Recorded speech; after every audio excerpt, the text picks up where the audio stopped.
সকাল বন্ধুরা, কেমন আছো তোমরা? আশা করি সবাই ভালো আছো, আমিও ভালো আছি। ইটস আমার চ্যানেলে তোমাদেরকে অনেক অনেক স্বাগত। আর এই যে এখন বাজে সকাল 9টায়। দেখো ছেলেকে উঠালাম ঘুম থেকে, একজনকে উঠালাম, এই যে বসছে হোমওয়ার্ক করতে। এটা হোমওয়ার্ক করার কোনো নিয়ম? দেখো শুয়ে শুয়ে বিছানা ওঠো ওঠো ওঠো ওঠো, উঠবে এখনই। তো এখন পড়তে যাবে, মানে 10টার সময় পড়তে যাবে। ও আবার খাওয়া দাওয়া করে যাবে, এই জন্য ওর জন্য ভাত বসালাম।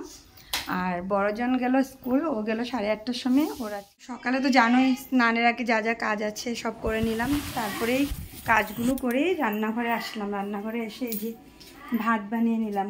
এখানে ভাত বানিয়েছি, হাতটা ধুয়ে নিই, ভুলে ধুয়ে ভাত বানিয়ে নিলাম। আর এই যে দেখো স্নান করে কাপড়গুলো এখনও মেলা হলো না, আর শুধু ভাত বানিয়েছি। আর এখন ভাবছি একটু আলু ভাজি করে নেবো ভাত দিয়ে খাওয়ার জন্য, ও খেয়ে যাবে। আর এখন যাবো ঠাকুর ঘরে, চলো দেখাই তোমাদেরকে। আধা পূজা দিয়ে আসলাম, পুরো পূজা এখনও দেওয়া হয়নি। আধা পূজা দিয়ে তারপরে ও একবার ওর সামনে যেতে হয়, একবার রান্নাঘরে যেতে হয়, ওই জন্য ভাতটা একবার নামিয়ে আসলাম। তো এই যে দেখো গোপাল বাবাকে উঠালাম। ও সকালে আবার রুটি বানালাম। এই যে আমাদের এখানে যে গরুগুলো আসে, আজকে দুজন আসলো, দুজনের জন্য 2টা রুটি বানিয়ে আর আমার জন্য আটা মেখে রেখে দিলাম। তো এগুলো পরে বানাবো। আর ভাতটা রুটিটা বানালাম, এখন আবার আলু ভাজি করতে হবে। তো হচ্ছে আগে পুজোটা দিয়ে নিয়ে 1 ঘন্টার মধ্যে হয়ে যাবে, তারপরে আলু ভাজিটা। ওনাদেরকে উঠালাম, উঠে বসিয়ে রেখে গেলাম। এখনও কিছু করা হয়নি, স্নান টান করবে। এই যে সব রেডি করেছি, বাটা ওটা সব রেডি করে ঠাকুরকে স্নান করিয়ে তারপরে চলে গেলাম রান্নাঘরে। এখন এই যে গোপালকে স্নান করিয়ে সিংহাসনে বসাবো, ওই যে ওদের আসনে বসাবো, স্নান করিয়ে তারপরে ভোগ দেবো। আবার পূজাটা কমপ্লিট করে আবার যাবো রান্নাঘরে। বন্ধুরা আমি পূজাটা কমপ্লিট করে নিই, তারপরে আবার আসছি। বন্ধুরা এই যে পুজো কমপ্লিট হলো, এখন বেজে গেলো 10:45। আমার পুজো কমপ্লিট হয়ে গেলো। তো চলো এখন গিয়ে ছেলেকে খাওয়া দিয়ে দেবো। আবার এর মধ্যে আমি পুজো দেওয়ার আগে আবার এর মধ্যে দোকানে গেলাম, দোকানে গিয়ে ডিম এনে ডিম বসিয়ে দিলাম বয়েল। তো ভেবেছিলাম আলু ভাজি করবো, আর দেখছি যে আলু ভাজি করার আর সময় নেই, এই জন্য ডিম বয়েল বসিয়ে দিলাম। এখন ছেলেকে ডিম বয়েল দিয়ে ভাত খাইয়ে পাঠিয়ে দেবো। এখন ছেলে ব্রাশ করছে, আগে পড়াশোনা করে নিল, এখন ব্রাশ করছে। তো চলো ছেলেকে খাওয়াটা দিয়ে পাঠিয়ে দিই। ওই যে ছেলেকে খাওয়া দিলাম, ও এখন যাবে টিউশন। আর আজকে দেখো অনেক দিন পর রৌদ্র উঠলো, সূর্য মামাকে অনেক দিন পর দেখতে পেলাম। ওই দেখো এতদিন থেকে বৃষ্টি বৃষ্টি, আজকে সূর্য মামাকে দেখে খুব খুশি হলাম, কারণ অনেকগুলো কাপড় আছে বাইরে। এই দেখো শ্যাম্পু করেছি, পাগলের মতো লাগছে মাথাটা পুরা। তো আজকে রৌদ্র উঠেছে, আজকে সব কাপড় আবার বের করে দেবো। এগুলো ধোয়া কাপড়, এখন স্নানের কাপড়গুলো। তো আরও কাপড় আছে ঘরে, এগুলো এখন বের করে দিতে হবে। খাইয়ে পাঠিয়ে দিলাম, এখন নিজে খাবো। তো এই যে সকালে যে গরুটা যে আসলো, ওর জন্য 2টা রুটি বানালাম। তো আমার জন্য আটা মেখে রেখে দিয়েছি, এই যে দেখো। তো এখন আমি এগুলো দিয়ে রুটি বানাবো, খেয়ে নেব। আর ওদের জন্য তো ডিম সিদ্ধ করে নিলাম আর ভাত বানিয়ে নিলাম। একজন তো খেয়ে চলে গেলো এখন টিউশন, আর একজন স্কুলে যাওয়ার সময় কিছু খায়নি, 1 গ্লাস জলও খায়নি, তখন এসে খাবে। তো চলো এখন 10টা বেজেই গেল, আসার সময় হয়ে যাচ্ছে, আসবেই এখন। চলো রুটিটা বানিয়ে নিই। তো বন্ধুরা এই যে রুটি বানিয়ে নিয়ে আসলাম, রুটি। আর আজকে চা বানাইনি, আজকে আম কেটে নিয়ে আসলাম।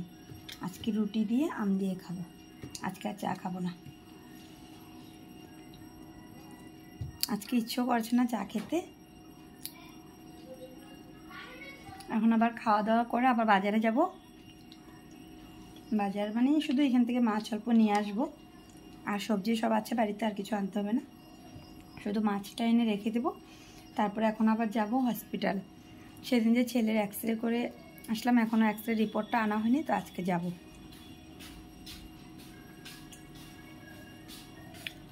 তো চলো। তো এই যে আমার খাওয়া হয়ে গেলো, খাওয়া দাওয়া করে এখন যাচ্ছি হলো মাছ আনতে। অনেক বেলা হয়ে গেলো, এখন বাজে হলো 11টা। মাছ পাবো কিনা ঠিক নেই, তাও একবার ঘুরে দেখে আসি। চলো আজকে কি সুন্দর রৌদ্র উঠলো, দেখো সকালে একবার উঠেছিল, আবার মেঘ হয়ে গেলো, এখন আবার সুন্দর রৌদ্র উঠেছে। এতদিন বৃষ্টি দিচ্ছিল, ভালো লাগছিল না। বৃষ্টি বৃষ্টি কি করব, ভিজে কাপড়, আর ঘর থেকে বের হওয়া যেত না। আর আজকে যে একটু রৌদ্র দিল, দেখো গরমে পাগল হয়ে গেলাম। এই যে রৌদ্রের কালার কি দেখেছো বাইরে? মাত্র দোকান থেকে আসলাম, গিয়ে মাছ তো আর পেলাম না, গরমের মধ্যে ঘুরে চলে আসলাম। আরেকজন দেখো স্কুল থেকে এসে কি করছে গরমে। তো আর মাছ পাইনি, যা আছে ঘরে আজকে তাই রান্না করব। আর এখন বেজে গেল 11:30, এখনও গোপালের ভোগটা দিয়ে তারপর হসপিটালে যাবো, হসপিটাল থেকে এসে তারপর রান্না করব। আর মাথাটা গরমে এত ব্যথা করছে, ইচ্ছেও করছে না যেতে, কিন্তু যেতেও হবে। আজকে রিপোর্টটা দেবে, যেতেও হবে। ভ্যাকসিন আজকে না, ভ্যাকসিনের ডেট আসুক পরে। তো চলো, এই যে ফ্যানটা ছেড়ে একটু বসলাম দোকান থেকে এসে, গরমের জন্য পাগল হয়ে গেলাম, কি করব। এখনই রোদ্র দিতে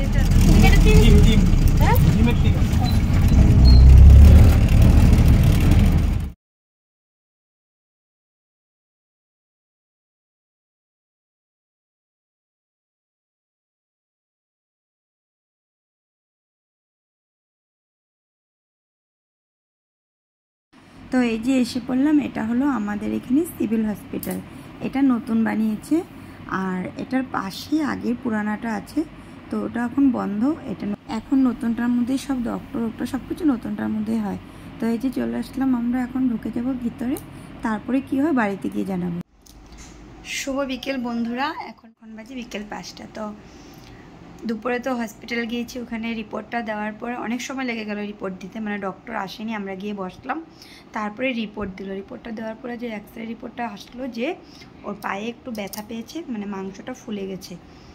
তো ওটা এখান থেকে নিয়ে আসলাম, ডক্টর থেকে ওষুধ নিয়ে আসলাম, আবার ডক্টর দেখালাম, ডক্টর থেকে ওষুধ নিয়ে ঘরে আসলাম। আস্তে আস্তে পুরো 2টা বেজে গেলো। তো রান্না তো করে যায়নি আগে, আসার পর রান্না করেছি, শুটকি দিয়ে আর আলু দিয়ে রান্না করলাম, একটা সবজি বানিয়েছি, আর কিছু বানাইনি। তারপর ওদের দুজনকে খাইয়ে, একজন 4টার সময় গেল টিউশন, আর একজন যে বাড়িতে আছে, ও সকালে টিউশন পড়ে আসছে, তো এখন আর পড়া নিয়ে ও ফ্রি আছে, এখন খেলাধুলা করছে, ওই যে সাইকেল নিয়ে দাঁড়িয়ে আছে। তো আর আমি এই যে বসলাম মাত্র, এত সময় কাজই করেছিলাম। আজকে তো পূর্ণিমা আবার, তো বিকেলবেলা আবার নারায়ণকে সিন্নি দিতে হবে, তো ওই জন্য সব ঠাকুর বাসন টাসন মাজা হলো, আরও গাছে জল দেওয়া হলো, তারপরে যে ঘর দোয়া ঝাঁট দিয়ে কাপড় টুপড় এনে ভাঁজ করে রেখে এই যে মাত্র বসলাম বিছানায় এসে। এই যে দেখো মাত্র বিছানা উঠলাম। তো এখন তো 5টা বেজেই গেল, আর সময় নেই হাতে, ধরো আধা ঘন্টা মতো পর রেস্ট করব, তারপর আবার সন্ধ্যাবাতি দেওয়ার জন্য নেমে যাব। তারপর তো আবার কাজ, সন্ধ্যাবেলা নারায়ণকে সিন্নি দেবো, ঠাকুর দেবো, গোপালে ভোগ দেবো। তো চলো এখন রাখি, আবার